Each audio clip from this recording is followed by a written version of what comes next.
Welcome to another edition of Currently in Quincy. I'm Joe Catalano, and on today's program we get an update from the folks at the Woodward School here in Quincy. The headmaster and the director of enrollment will be joining us shortly. First, though, as always, we check out the weather and the news for you. Currently in Quincy, brilliant sunshine out there. It's a beautiful 66 degrees right now. Lots of sunshine today. It'll top off right around 70 this afternoon. Clear, comfortable tonight with lows into the mid-50s, and really a gorgeous stretch of weather to kick off October with wall-to-wall sunshine. Tomorrow, a feel of summer with highs in the low 80s. Still very pleasant on Wednesday. And Thursday's not bad either. A few more clouds, but still dry and mild. Highs Thursday in the mid-70s. Could be kind of gray on Friday, and looks a little damp into next weekend right now. But enjoy the rest of this week. It's going to be beautiful. 66 and sunny in Quincy right now. Checking out news for you today. City of Quincy will be converting a rundown historic home near Quincy Center into affordable housing. The city recently purchased two side-by-side homes on Spear Street for $2.1 million using funds from the Affordable Housing Trust Fund, and will convert them into between 8 and 13 units of affordable housing for Quincy residents. Mayor Thomas Koch says the project speaks to the need for more affordable and workforce housing throughout the region. We talk a lot about the difficulty and affordability. You know, it's a good problem and a bad problem, right? House values have gone up dramatically. That means people want to live here. That means we're doing some things that people like. The downside is we got young people trying to break into the market, and the cost to break in with a house is difficult. The other thing I'll say is it's not just specific workforce affordable housing. It's housing across the board. It's supply and demand. In the greater Boston area, there's a great shortage in housing. So we as a city, though I've been criticized at times, we're doing our part to create those additional units to help stabilize the rents across the board.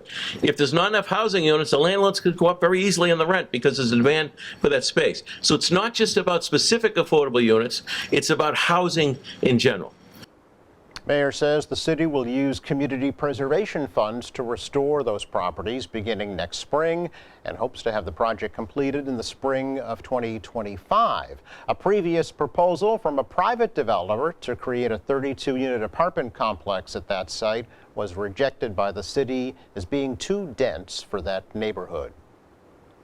Now, the Quincy Elections Department is busy getting ready for the November 7th municipal election. City Clerk Nicole Crispo says that information will be going out soon about the many changes to polling places for in-person voting. These are positive changes. We try our hardest to keep people in their neighborhoods. And that's important for Quincy, I think. As big as our city is, we like our neighborhoods. We like the small town feel that comes along with voting in our neighborhoods.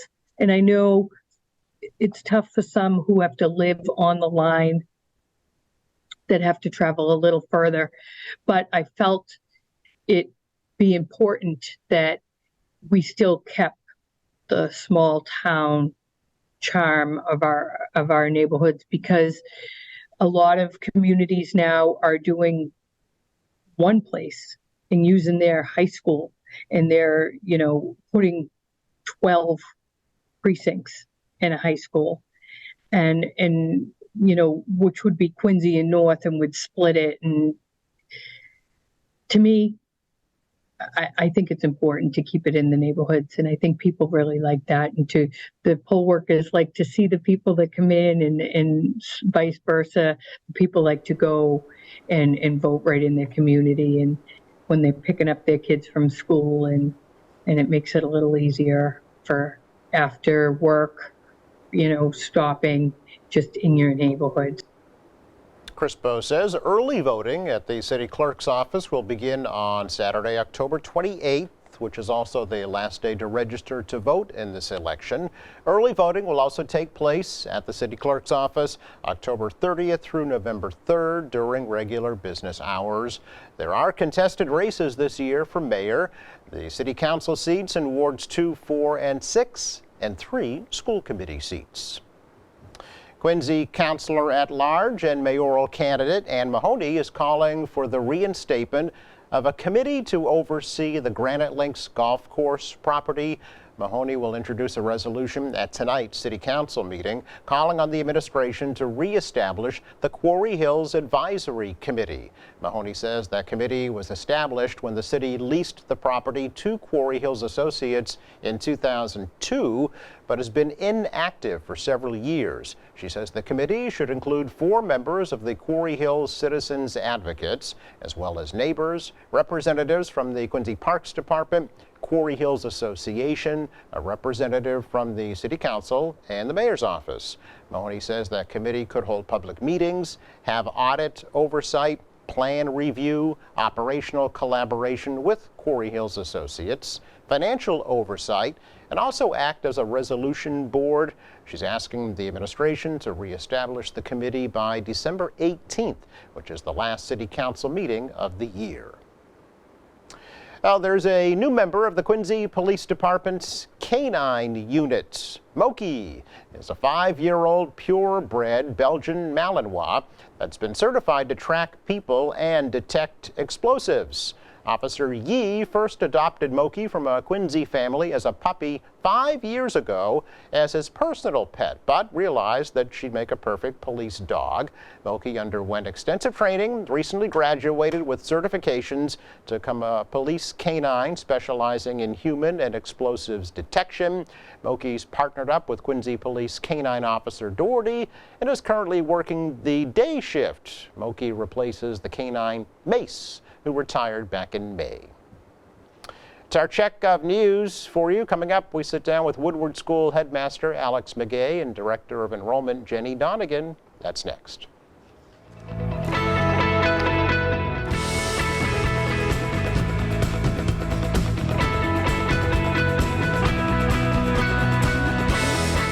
Welcome back. The Woodward School here in Quincy is just coming off of their 130th anniversary celebration this past weekend, actually. So Headmaster Alex McGay is here and Director of Enrollment Jenny Donegan to tell us how that went and what's coming up. Good to see you again, Alex, and great to meet you, Jenny. Yes, you too. Thank you for having us. You are welcome. It's a Woodward update. How long have you been headmaster now, Alex? Well, this is my 3rd year, Joe. And how's it been going? Wow, it's been it's Because keeping 2 us. of the years were kind of like, non-existent, right, in the pandemic. Yeah, well, Yeah. things are moving along quickly, and there's never a dull moment, and things are going really well. We have an incredible team, and we have a lot of momentum going as well. Is this what you thought it would be when you first came to Woodward? It's what I hoped it would be. Okay. So that's good. Okay. What would you say would be some of your kind of major accomplishments over the past 3 years? Well, I don't want to take away Jenny's story, but I think the enrollment surge that we've been experiencing Yes.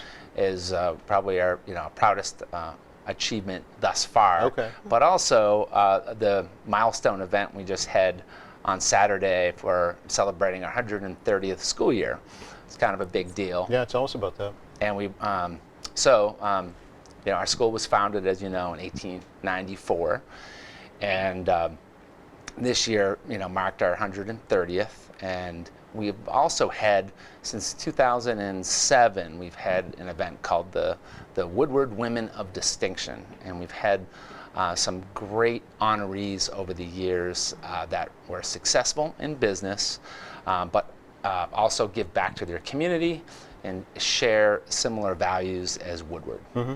And the Woodward values are generosity, integrity, respect, responsibility, leadership, and scholarship. So we've had a lot of great high-powered business women, but also community servants. And we haven't had one since 2019, and so it was exciting to bring it back. Oh. And this year we had it at Woodward, and it was a great opportunity for people to get in and see the building and the renovations that took place a couple years ago. Yes. And so it was a Roaring Twenties theme, Oh, and okay. everyone was dressed to the nines, Sure. and it was a real festive atmosphere and a lot of fun. We had parents, trustees, friends of the school, staff members, and it was just a great, and it was sold out, so it was just a lot of fun. How many folks showed up? Just Well, roughly. we thought we were going to have 120, and it ended up being 140. Okay. And we had to, shut down ticket sales because everybody wanted to come. It's a good problem to have, right? Exactly. A lot of alumni, I'm assuming, came back? We did, yes, yeah. And what were their impressions from when they were students to now? They were just blown away. I bet, The $7 million in renovations that took place. The building is just a beautiful place. We're so lucky to have such a great resource to teach in, and for our students to learn in. Yeah, I've seen it since the work was done, and it does look fantastic. And they did a great job kind of preserving the historic character of the building while bringing it into, obviously, today's standards, modern standards as well. So best of both worlds. So it really is, it's a showpiece for sure. Yeah. So let's talk a little bit about, for folks who don't know, it's only been 130 years, but what is Woodward School, Alex? Well, all-girls school, Yes. grades 6 through 12. Okay. I think our greatest attribute is our small classes and our student-to-teacher ratio. Our student-to-teacher ratio is 4 students to 1 teacher in the building. So there's not just a lot of teaching, but there's also a lot of coaching and mentoring in the classroom. Our college counseling is amazing. Public schools, it's probably 80 to 1 student to counselor to student ratio. And so it's really hard to help 80 kids find a great college. At most private schools, that number is like cut in half, around 40 to 1. That's still hard. At Woodward, on a big year, our college counselor might be responsible for 15 students. Okay. And so they could start working with them when they're freshmen, Yes. and increase that time when they're sophomores, juniors, and by the time they're a senior, they're ready and they're applying to some great schools.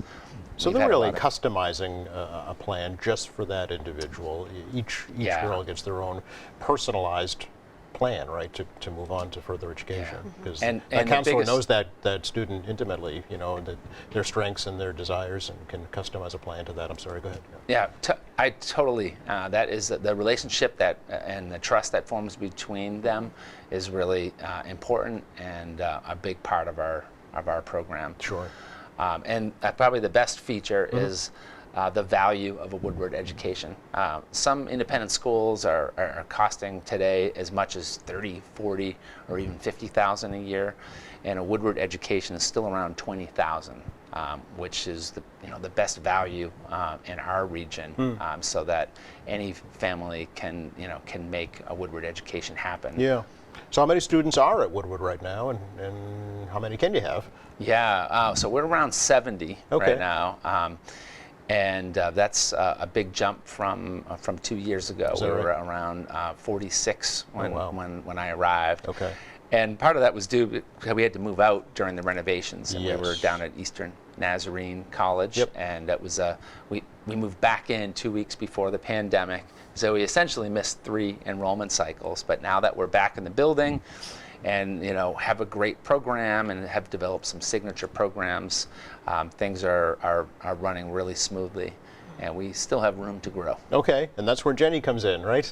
Jenny That's right. Donegan, Director of Enrollment, but also former Director of Marketing at Woodward. Yes. Yeah, so let's hear your story, Jenny. Yes. How you came to Woodward.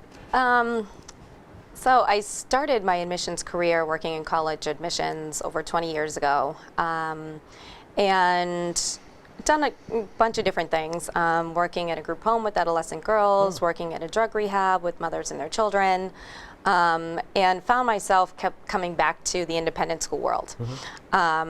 I taught 3rd grade at Dedham Country Day School, did admissions and alumni relations at Belmont Day School, and then worked at Milton Academy in admissions for a number of years.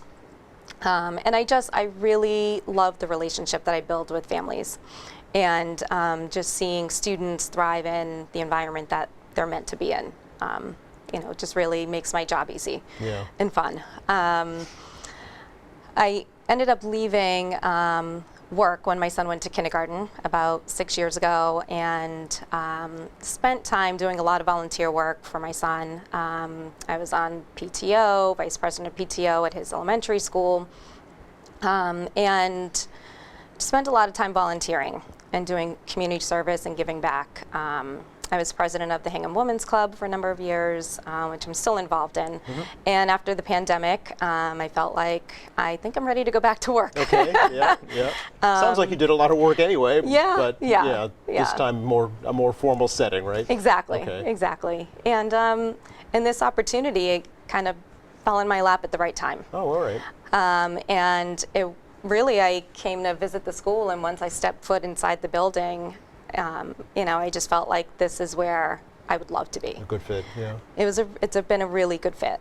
I started part-time doing marketing. Okay. And revamping our website, creating a view book, and then when our previous admissions director retired, I took over a year ago in her position. Okay. And it's been a great experience. Well, it sounds like it's been pretty successful as well, with Yes. the 45% increase Yeah. in enrollment in that period. Yeah. How did you do that, Jenny? What's the magic? A lot of it is just the marketing's been a big part of it. Is it? Yeah. We're marketing at places like South Shore Plaza. We have banners and digital ads. We're advertising with a lot of local magazines, the Milton Stroll, Living Crew, which they're on the South Shore, Quincy Sun. So just a lot of advertising, Boston Magazine, the Globe. So people are hearing about us. Okay. And we have QR codes on everything now, which makes it easier. Well, I was going to ask if you've gone into the digital world. All We the have. forms you've mentioned have been pretty traditional forms of advertising. So, but there is a digital aspect too. Yep. Yeah. And that's what people want. Okay. Yeah. It's they see our advertisement, and they can put their phone up to the QR code Yeah. right in the mall, Yes. and actually go right onto our website. Sure. So that's been helpful. Okay.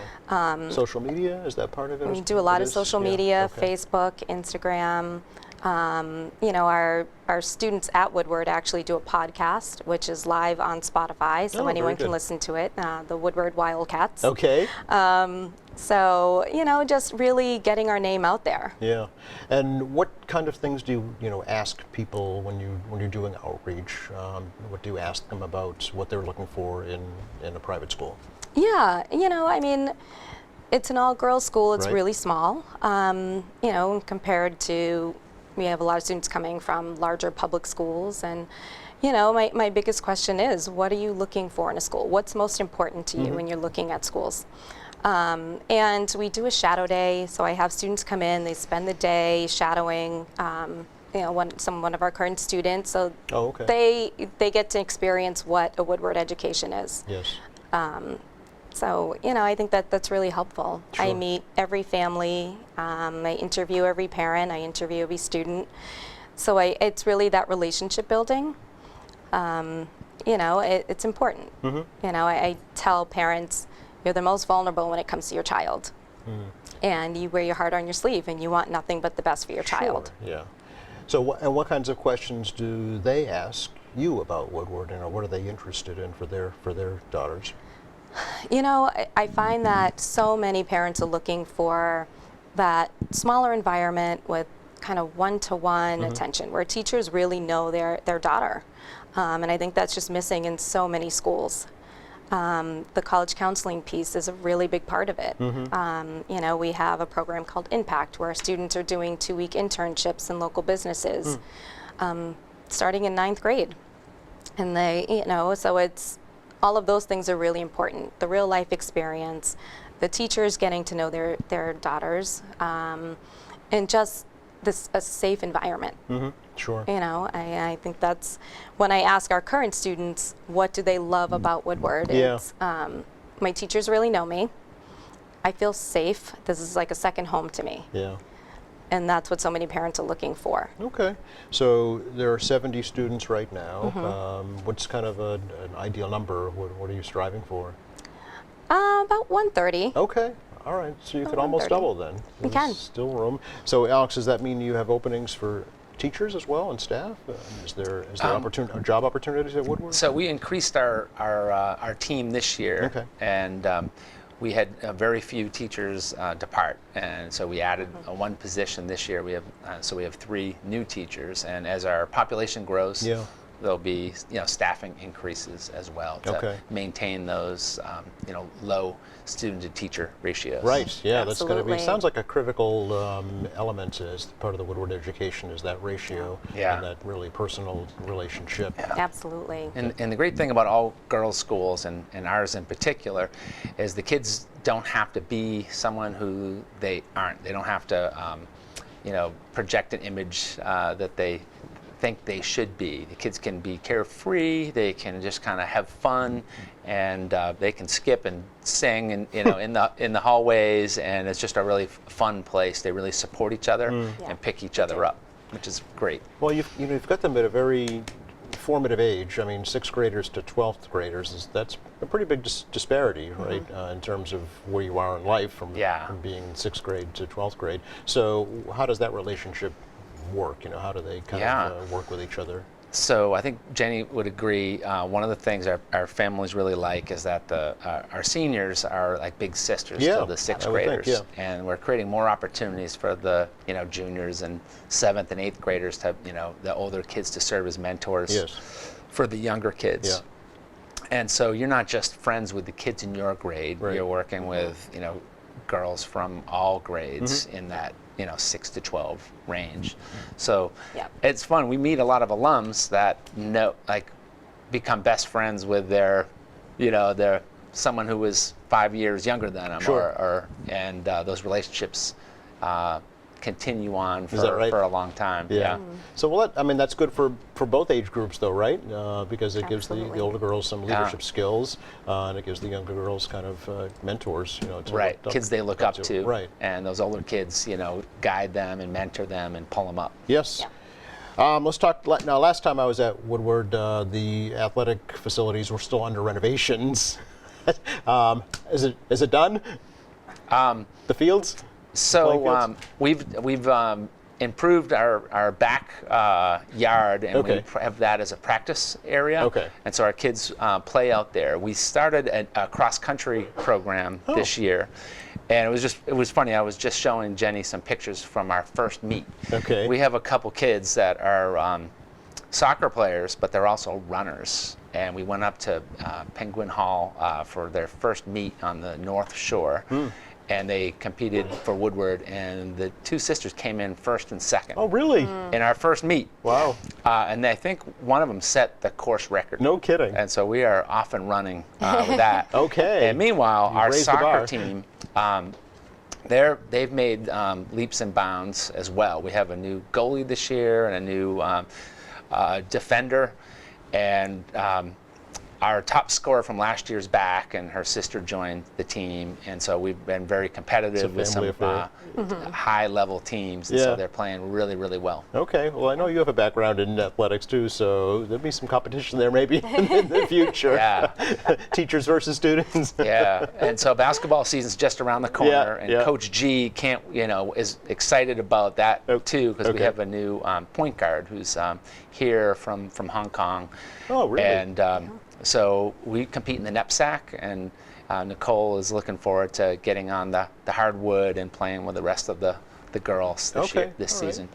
So, Jenny, we should talk a little bit about the admissions process, actually, if folks Yes. are interested in being a student at Woodward, how that works. Yes. So if you go onto our website, thewoodwardschool.org, you go under the admissions section and hit apply. You then create an account in Ravenna. A lot of the independent schools use Ravenna. So if you It's a upload software information, platform, I'm it's a guessing. flatware Okay. form that most independent schools are using. Okay. So if you're applying to multiple schools, you Oh, I upload see. everything once. Gotcha. So, but once you create the account, you click on the Woodward School to make sure we get everything. We do require 3 letters of recommendation, Okay. a math, English, and either guidance counselor or principal. We do require 2 years of transcripts, last year and the year before.